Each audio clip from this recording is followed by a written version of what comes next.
আসসালামু আলাইকুম। আজকের রেসিপি হচ্ছে ছোট ইলিশ মাছ চচ্চড়ি। এখানে সবজি কেটে রাখছি। এখানে লাউ আছে, ধুন্দুল আছে, গাজর আছে, আলু আছে। এখানে সব মশলা দিয়ে দিছি, এখন হাত দিয়ে মাখাবো।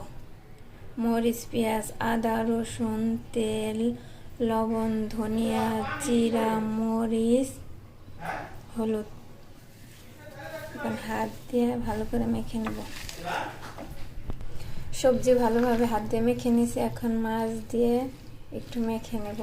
ইলিশ মাছে একটু মশলা কম দিলে ভালো লাগে। আর এই ছোট ইলিশ মাছের চচ্চড়ি আমার শাশুড়ি মায়ের কাছ থেকে শিখছি। এই চচ্চড়িটা খেতে অনেক মজা লাগে। বড় ইলিশ মাছের চেয়ে ছোট ইলিশ মাছ চচ্চড়ি খেতে ভালো লাগে।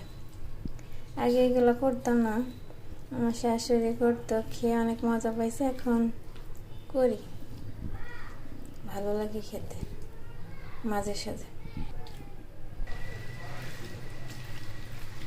মেখে নিচ্ছে, তারপর একটু পানি দিয়ে দেবো, একটু পানি দেবো সেদ্ধ হওয়ার জন্য, তারপরে ঢাকনা দিয়ে ঢেকে দেবো। প্রায় রান্না হয়ে গেছে, এখন একটু ধনিয়া পাতা দিয়ে দিচ্ছি।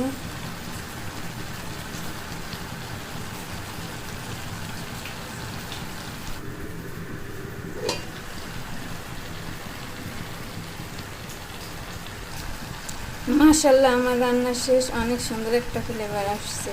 এরকম করে রান্না করে খেয়ে দেখতে পারেন, ইনশাআল্লাহ ভালো লাগবে আশা করি। ধন্যবাদ সবাইকে।